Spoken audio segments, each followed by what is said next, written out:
salqinligi va havosi bilan Shvetsariyadan ham qolishmaydigan atmosferasi va ovqatlari butun O'zbekistonni lol qoldirgan Samarqanddagi Chashma Garden restorani haqida gaplashamiz. Biliyor musun ben Taşkentliyim, sokakta bugün ben şaşlık yiyem, arabada kız çok gerçek diyem, bana bakma just write to my DM.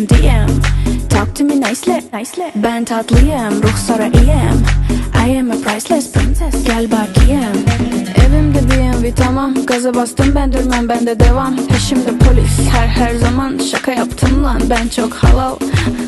Bir vaqtning o'zida 1,5 mingtagacha mehmonni o'z bag'riga sig'dira oladigan Chashma Garden restorani bahor va yozgi mavsumlar uchun tayyor.